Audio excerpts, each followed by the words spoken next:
बिस्मिल्लाहिर्रहमानिर्रहीम। अस्सलाम वालेकुम। आज मैं आपके साथ इस वीडियो में जो है इन्वेंट्री का बाकी का हिस्सा जो हम पहले कर चुके हैं उससे आगे चलेंगे। आज हमने ये देखना है कि पहले हमने देखा है कि इसको किस कॉस्ट पे रिकॉग्नाइज करना है और इसको उसके बाद इसमें कौन कौन सी चीज़ें शामिल होंगी और कौन कौन सी शामिल नहीं होंगी।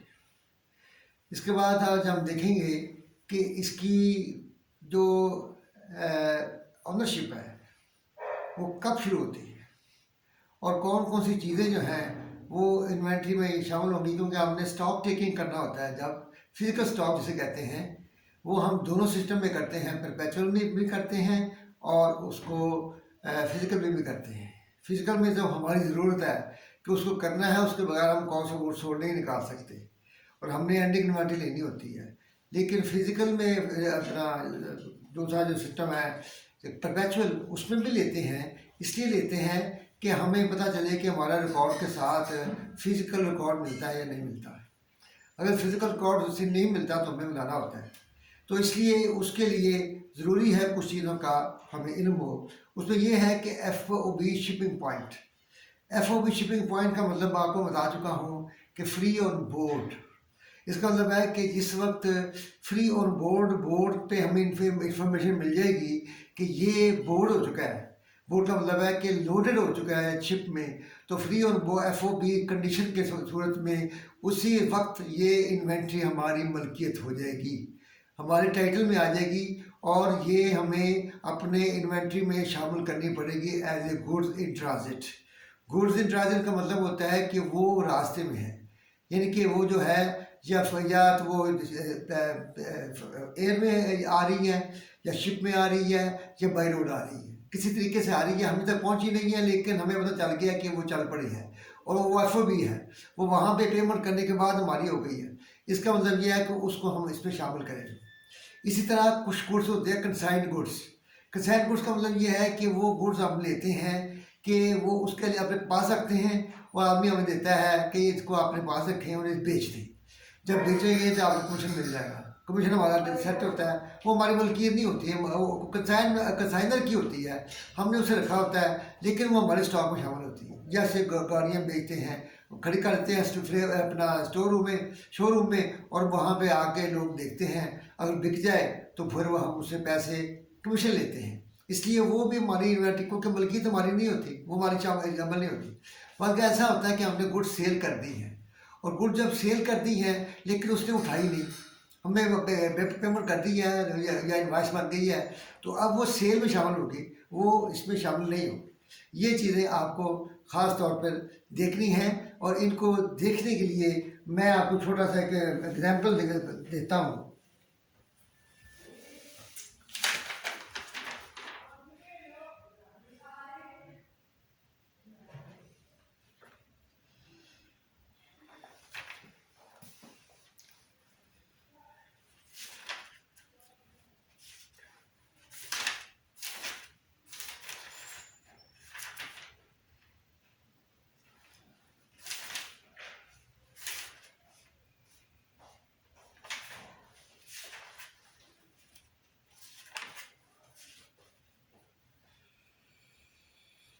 ये है जी पेज नंबर 268 पर ये क्वेश्चन है। उसमें कहता है, छोटा सा क्वेश्चन है, सिर्फ समझने के लिए है कि उसके पास जो टोटल गुड्स है ना वो 2 लाख की है।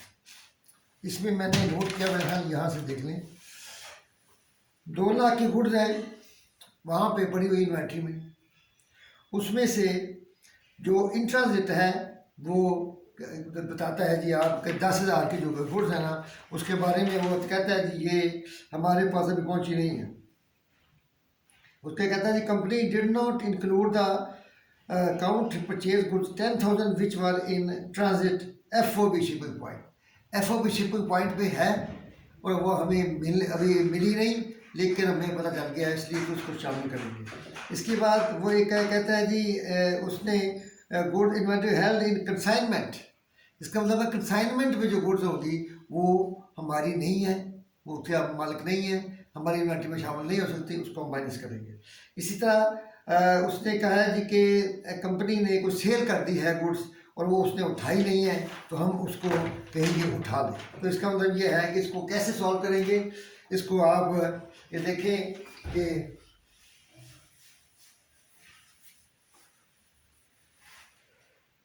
जब काउंट टोटल काउंट किया तो 2 लाख की हमारे पास इन्वेंट्री है, 2 लाख इन्वेंट्री हमारे पास है, काउंट कर लिए हैं। इसके बाद वो कहता है जी कि goods in transit FOB shipping point में 10,000 है। Goods in transit,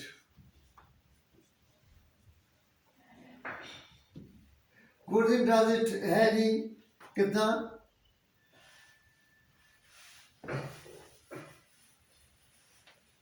total goods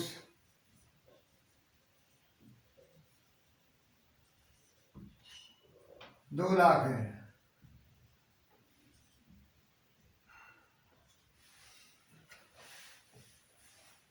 goods in transit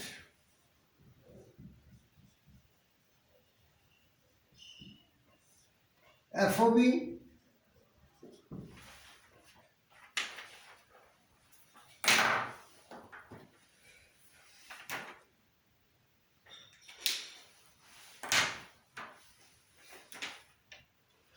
FOB जो है वो 10,000 है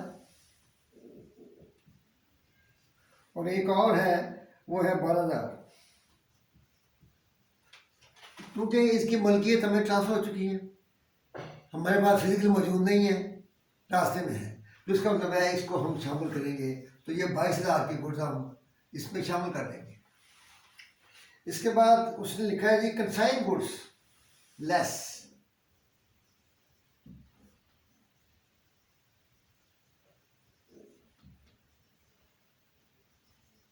यानी कि कंसाइनर ने हमें दी है कि इसको बेच दो और जब बिकेगी तो मैं आपको कमीशन दे दूंगा। तो वो गुड्स हैं, कंसाइन गुड्स है 15,000। उसके बाद है कि गुड्स सोल्ड हो गई हैं लेकिन उसको उठाया नहीं उसने, सोल्ड गुड्स वो है जी 10,000 की, 12,000 की, ये 27,000 जो है ये आप माइनस कर दें और 22,000 जमा कर दें तो ये बनेगा 1,95,000। तो हम कहेंगे हमारी फिजिकल काउंट जो है 1,95,000 है, 2 लाख नहीं है। ये बात ध्यान में रखें कि गुड्स इन ट्रांजिट जो है वो हमारी है और इसी तरह गुड्स जो सेल हो गई है और वो उठाई नहीं गई वो हमारी नहीं है। इस तरह जो गुड्स कंसाइंड है वो भी हमारी नहीं है।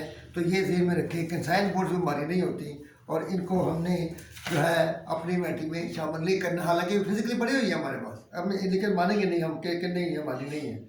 इसके बाद आता है कि हम इसको वैल्यूएशन कैसे करें, वैल्यूएशन कैसे करेंगे हम इसको कि ये हमारे पास इसकी वैल्यू जो है वो आ जाए। इसके लिए जो क्वेश्चन मैंने मुंतखब किया, सेलेक्ट किया है वो आपको फिर मिलेगा इसमें लिंक में, जैसे कि पहले ट्रायल बैलेंस में आपको लिंक में मिला है, ये भी लिंक में मिलेगा। तो मैं आपके सामने इसके 2 तरीके में बयान करूँगा, FIFO method and average method. यानी कि अब हमें मुख्तलिफ परचेज़ करते हैं और वो परचेज़ मुख्तलिफ रेट भी होती है। अब हम जब बेचते हैं उनको मर्चेंडाइज इन्वेंट्री को, तो हमें कौन सी गुड्स जो है कौन सी कॉस्ट लगाएं, इसका फैसला करने के लिए 3 मेथड है हमारे पास। 2 मेथड हम इस्तेमाल करेंगे, FIFO और एवरेज। ये लाइफो जो है उसको डिस्कार्ड कर दिया हुआ है, लेकिन अमेरिका जो है गैप उसको इस्तेमाल करता है। हम पढ़ेंगे पहले FIFO मेथड। FIFO मेथड में आपने बताना है कि ये कैसे हम इस पर कॉस्ट निकालेंगे, कैसे इसको बनाएंगे, परपेचुअल इन्वेंट्री में कैसे करेंगे और उसमें कैसे करेंगे। तो इसमें सबसे पहली बात तो ये है कि आपने जो क्वेश्चन है, मैं कह रहा हूँ लिंक में आपको मिलेगा, और ये क्वेश्चन जो है मुझे फेसबुक से मिला है, तो वहाँ से मैंने इसको समझा कि इसमें प्रैक्टिस काफ़ी है और समझने के लिए, कॉन्सेप्ट क्लियर करने के लिए ये सवाल जो है बड़ा अच्छा है। तो इसलिए इसको मैं आपके सामने सॉल्व करता हूँ। और ये सवाल जो है ये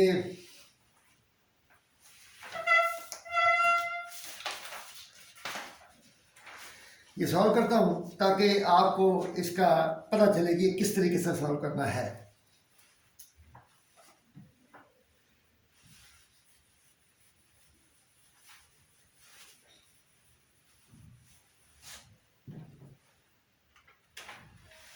वैल्यूएशन क्या, आपकी इन्वेंट्री की FIFO मेथड, इसका मतलब क्या है, फर्स्ट इन फर्स्ट आउट। इसका मतलब अजम्पशन हम ये करेंगे कि जो चीज़ पहले परचेज की गई है उसको पहले बेचने वक्त उसकी कॉस्ट लगाएंगी, क्योंकि और अजम्पशन ये है। एवरेज में जब आएंगे तो फिर बताएंगे। FIFO के में क्या है, फर्स्ट इन फर्स्ट आउट। इसका मतलब ये है कि जो परचेज पहले की जाएगी उसको पहले हम सेल करेंगे, चाहे वो कहाँ से उठाई जाए, चाहे उसकी प्राइस को, क्योंकि स्टोर में जब पड़ा होता है तो हम वहाँ पे कीमतें नहीं लगा सकते, ये मुश्किल काम है। इसलिए उसको अज्यूम करते हैं कि जो हम बेचेंगे उसको पहले FIFO में बेचेंगे, जो पहले आई है वो पहले जाएगी। तो इसलिए उस सवाल के मुताबिक वो उसने एक पूरा इसका दिया हुआ है, अपना क्या कहते हैं, शेड्यूल बना के दिया है। तो उस शेड्यूल के मुताबिक हम ये करेंगे कि सबसे पहले इसका एक बनाएंगे कि यहाँ लिखेंगे डेट, फिर यहाँ लिखेंगे रिसीट,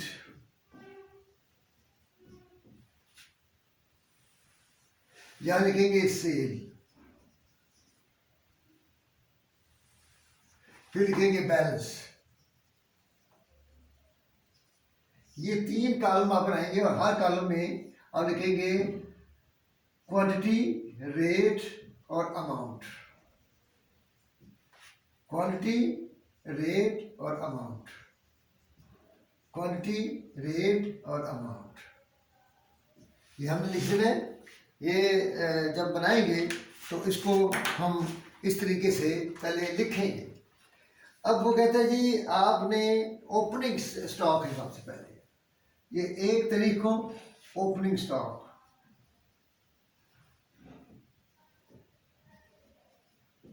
ओपनिंग स्टॉक जो है उसने कहा है जी हमारे पास है 500, ये हम सीधा बैलेंस में ले जाएंगे 500, ये पड़ा हुआ है और इसके 25 रुपये रेट है, तो मल्टीप्लाई किया तो जब बनता है 12,500। ठीक है जी। इसके बाद वो कहता है जी नेक्स्ट हमने 3 तारीख को परचेज की है, 3 तारीख को परचेज की है और वो है 1500 और 26 पे उसका रेट है और 39,000 टोटल अमाउंट बनती है। ये मैं मल्टीप्लाई कर लिया पहले ताकि हमारा वीडियो बनाने में वक्त ज़्यादा हो।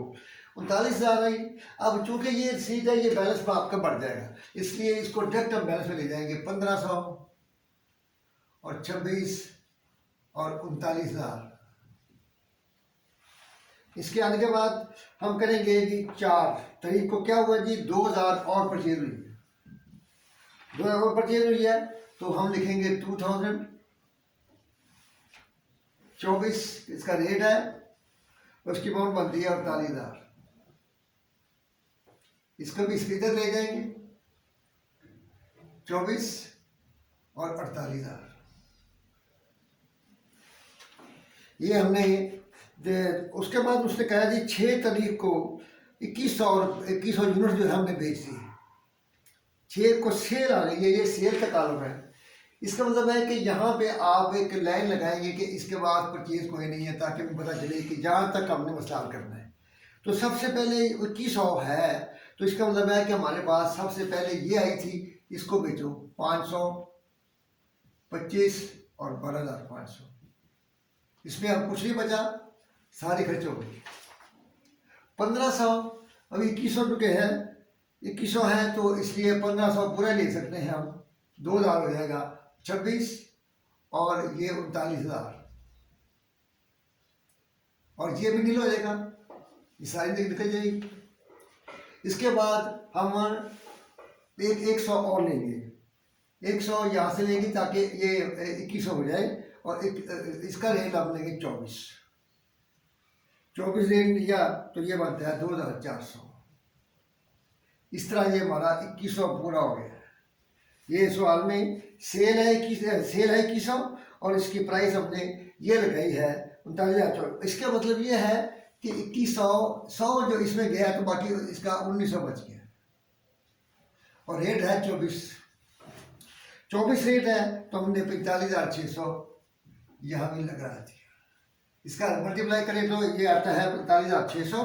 तो आप अब इस मौके पर एक चेक कर लें ताकि आपका सवाल गलत ना हो कि हमने 1900 हमारी ये प्राइस है, तो इस 2000 सॉरी, तो 45,600 और ये 2400 जमा करें तो ये 48,000 बनता है, ताकि पता चले कि 2400 में से 2000 में से 100 तो चले गए, ये 1900 की बैलेंस हमने रखा है यहाँ, तो ये बैलेंस ठीक है, हमारा चेक होता रहेगा साथ साथ, तो ये हमारा मसला आसान हो जाएगा। उसके बाद क्वेश्चन में वो कहता है जी कि आपने नेक्स्ट 4 तारीख के बाद 6 तारीख को सेल की है, 6 तारीख को सेल की है 2100 की, सॉरी ये तो हो गई, ये 6 तारीख है, 6 तारीख को सेल आपने की है, ये आपको पता चले कि ये 6 तारीख है, 6 तारीख को 2100 सेल की है, और 6 के बाद 7 तारीख को सेल 700 की है, 7 तारीख आई, अब यहाँ पे 7 तारीख आएगी, आपने सेल की है, सेल ये कॉलम है, हमारे पास ये पड़ा हुआ 1900, तो वो कहता है जी 700 हमने सेल की है 7 तारीख को 700 सेल की, इसका मतलब है कि इसमें से हमने 700 कर सकते हैं 24 और ये बनता है 16,800। जब इसमें से 1200 निकल 700 निकल गया तो बाकी कितना बचा जी 700, 500 बाकी बचा, ये कितना है 1900, 1200 बाकी बचा, 1200 बचा, और ये 7 तारीख को और 24 के रेट से हम इसे रखेंगे, ये यहाँ पे 24 ये यहाँ से ले रहे हैं, इसको यहाँ लगाएं ताकि पता चले कि हम यहाँ से ले रहे हैं, और ये कितने बनते हैं जी 700, 24 के हिसाब से 16,800 और 1224 के हिसाब से 28,800। फिर आप जमा करें दोनों को, देखिए कि ये 700 ये 1900 है, तो ये 28,600 बनता है, ये बनता है, तो ये हमने इस तरीके से 1200 कर दिया।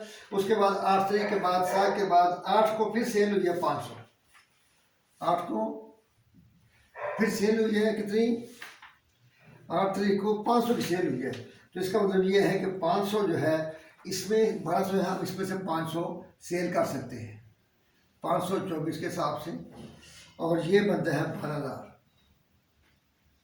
और ये 12,000 बनता है, तो इसका मतलब है 700 इसमें बाकी बचा, और वो 724 के हिसाब से हमने रखना है 16,800 पर। ठीक है जी, ये बात आप समझ रहे होंगे कि जितना सेल हो रही है उतने हम उसमें से कम कर देते हैं, और 8 तारीख को हो गया जी, 8 के बाद वो 9 को परचेज करता है, 9 तारीख को परचेज करते हैं जी, 9 को परचेज कितनी करता है, 9 को परचेज करता है 1900 परचेज करता है, और वो 27 के हिसाब से, और बनती है 51,300, हम इसको ले जाएंगे इधर 1900 और 27 के हिसाब से 51,300। हमारे पास ये हमने 24 लगाया है, 700 बचा है, तो हमारा ये हम जाएगा, ताकि पता चले कि ये 1200 इशू होने के बाद हमारे पास 500 इशू होने के बाद 700 बचा है, और 700 हमने इसको ले रहे हैं, इसको नया लगाए ताकि पता चले कि कौन सा रेट हमने लेना, पैसे पहले ये रेट लेंगे, पता चल रहा है इससे।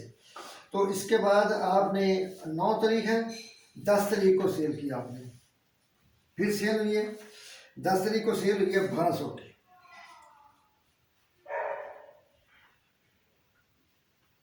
500 कितनी हुई थी अपना ये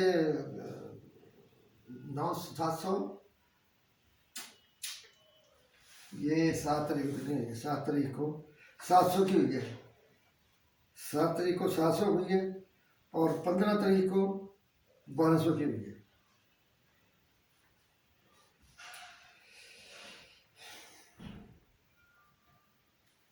सात 15 तारीख 10 तारीख को क्या है जी 900, 10 तारीख को 900 हुई है, 10 तारीख को ये ये और ये 8 तारीख को क्या हुआ जी? 8 तारीख को कितनी हुई है? 8 को सेल हुई है 500। 8 को सेल हुई है 500, इसका मतलब भाई ये ठीक हो गया। अब 8 के बाद हम सेल कर रहे हैं 10 तारीख को। 10 तारीख को कितनी कर रहे हैं? 900। 10 तारीख को यहाँ 900 करेंगे अब। तो ये हमारे पास 700 और ये कितना हुआ जी? ये 7 तारीख है। 7 को कितना था? 7 तारीख को 700 था, ये ख़त्म हो गया, ख़त्म हो गई। तो उसके बाद 7 तारीख को 700 ख़त्म हो गई। 8 को हमने 500 करना है। 8 तारीख को 500 करना है। 8 तारीख को 500 करना है। ये 700 ये ऊपर है, सॉरी, 524 1200 और ये 1200 ख़त्म। और उसके बाद ये 724 और 16,800 और इसके बाद यहाँ पे 700 और 1900, 27 और 51 300। ठीक है जी, ये ठीक हो गया। इसके बाद ये है कि 9 तारीख को 10 तारीख को क्या है? 10 तारीख को क्या हुआ? 900। 10 तारीख को 900 हमने भेजा है। 10 तारीख को ये 9 है। 10 तारीख को हमने कितने भेजे हैं जी? 900। इसका मतलब ये है कि यहाँ 7, इसमें 700 जाएंगे। ठीक जाना था सवाल हमारा। 724 और 16,800। इसका मतलब ये है, या नया लगाएं, ये बैलेंस खत्म हो गया सारा। और इसके बाद वो कितना कितना 200 और हम करेंगे, इसमें से 200 करेंगे। 27 और 5400। तो इसका मतलब है कि हमारे पास 1700 इसमें बच जाएंगे 27 के हिसाब से। और ये बनेगा 45,900। ये हमारा 10 तारीख को ये मसला थोड़ा ख़राब हुआ था। 900 ये 10 तारीख है, ये 900 पूरा हो गया जी। 900 ये हमें याद रहेगा। अब हमारे पास 10 तारीख को भी हमने कर लिया जी। 10 के बाद 15 को फिर सेल हुई। 15 को फिर सेल हो रही है। 15 को हमने सेल की है, तो हमारे पास क्या बचा हुआ है? 1700। इसको लेने लगाएं ताकि पता चले कि इसके ऊपर कोई नहीं है। तो हमने कितने की है जी? 15 तारीख को सेल की है जी 1200। 1200 सेल की है, तो इसका मतलब है इसमें 1200 हम कर सकते हैं। 27 और 32,400। 32,400 जब किया तो इसका मतलब हमारे पास बाकी बच गया 500, 1350। इसके बाद ये देख चेक कर लें जरा। 500 जमा 27, 13,500। ये कहना गलत नजर आ रहा है मुझे। 13,500 और उसके बाद 500 जब ये 1200 500 बच गया जी। उसके बाद ये डेट है 15। 15 के बाद हमारी डेट आती है 15 के बाद डेट आती है 16 को परचेज हुई है। 16 को परचेज होती है और 16 को परचेज कितनी होती है? 2900। और किस हिसाब से? 26 पे 50% के हिसाब से। ये 26 पे 50% के हिसाब से 2900 हमारी परचेज हुई है। ये बनती है 76,850।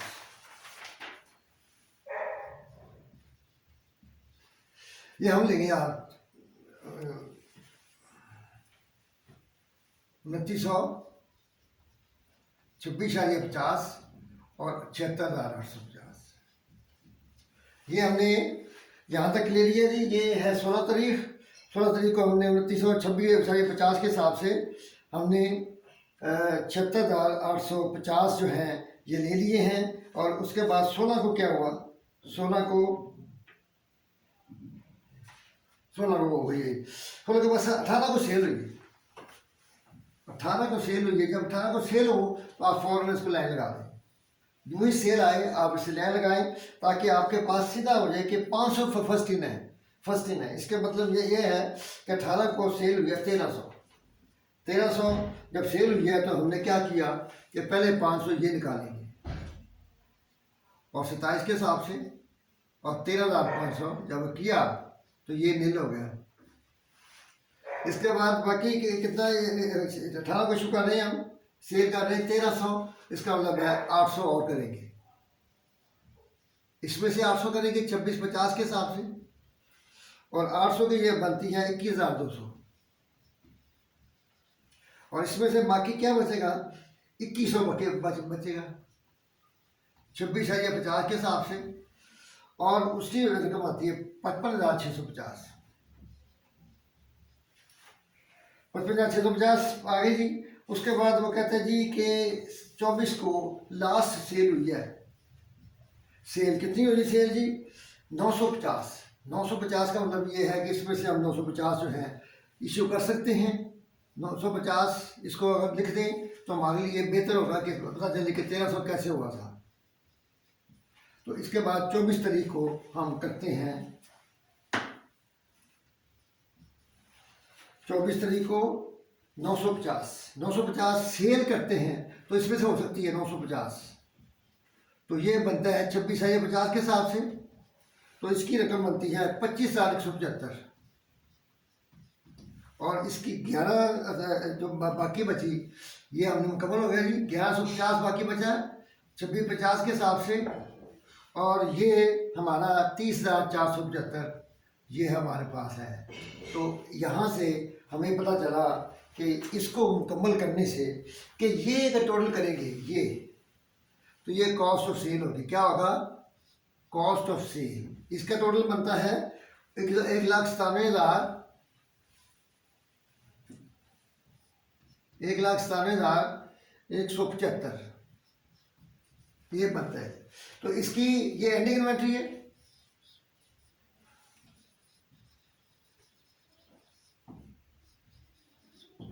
एंडिंग इन्वेंट्री है, इसको जमा करेंगे तो ये परचेज हो जाएगी। ये बनती है 2,15,150 परचेजेस। लीजिए आपके पास अब कॉस्ट ऑफ सेल भी आ गई है, परचेज भी आ गया, एंडिंग इन्वेंट्री आ गई है। आपको कहते हैं ग्रॉस प्रॉफिट निकालो। हम ग्रॉस प्रॉफिट निकालेंगे कैसे, और उसमें सवाल में मैंने लिखा है कि जी सेल की प्राइस है 45 रुपये पर यूनिट है। आपके ये यूनिट जो बनते हैं टोटल सेल के वो बनते हैं 7,650, ये 7,650 बनते हैं यूनिट, और आपके लिखेंगे सेल। अब ये जो है मैंने इसको उठा के मैंने बता दिया आपको ये ऐसे से है। अब आप देखें सेल 7,650 यूनिट मल्टीप्लाइड 45, ये बनती है 3,44,250। ठीक है जी। इसके बाद हम चलते हैं कॉस्ट के ऊपर। कॉस्ट है 1,97,175, और ये हम जब माइनस करेंगे तो ये आ जाएगा ग्रॉस प्रॉफिट, फिर 1,47,075 ये ग्रॉस प्रॉफिट आ गया जी आपका। ठीक है जी। ये इसका मतलब ये है कि ओपनिंग बैलेंस हमने कॉस्ट ऑफ सेल कैसे बनाई, ये मैं हम आगे बताऊंगा आपको, ये आपको समझ नहीं आएगी ये कैसे बनी है। इसको ऐसे नहीं करना आपने। Cost of sale, opening stock, opening inventory ये है हमारी 12,500। परचेजेस है हमारी 2,15,150। अब इसको मिला के हम ये बनेगा 1,97,000, और इसमें ये कितना आता है जी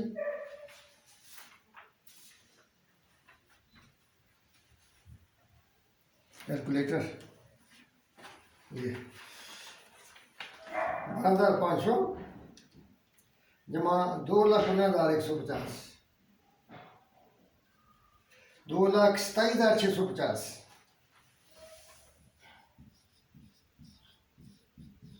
एंडिंग माइनस करें वो है 30,475। तो ये आएगी 1,97,175। इसमें से माइनस करें तो ये आएगा 1,47,075। ये हमारा ग्रॉस प्रॉफिट है, ये ग्रॉस प्रॉफिट हमारा 1,47,075। इसको हम कन्फर्म कर लें जी कि 12,500 जमा 21,500 2,15,150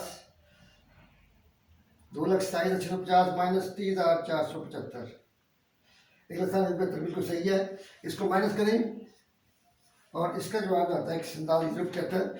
इस तरीके से आपसे कहेगा कि ये बनाकर या बनी बनाई है, इसको आप ग्रॉस प्रॉफिट निकालें और ग्रॉस प्रॉफिट निकाल दिए। अब कहते हैं जीपी रेशो निकालो। GP ratio percentage gross profit oblique sale into 100।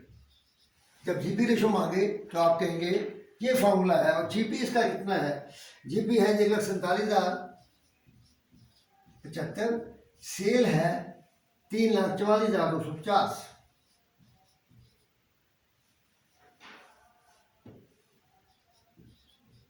Into 100 ये आती है, कितना आता है जनाब, ये आता है अब 1,47,075 डिवाइड बाई 3,44,250 इंटू 100। ये तकरीबन आता है जी 42.72%। 42.72%। ये जीपी रेशो है इसका। दोबारा देख लेते हैं, 1,47,075 डिवाइडेड बाई 3,44,250 42.72%। ये जीपी रेशो आ गया इसका। तो इस तरीके से जो है हमने FIFO मेथड में प्रॉफिट निकाला है, वैल्यूएशन ऑफ इन्वेंट्री।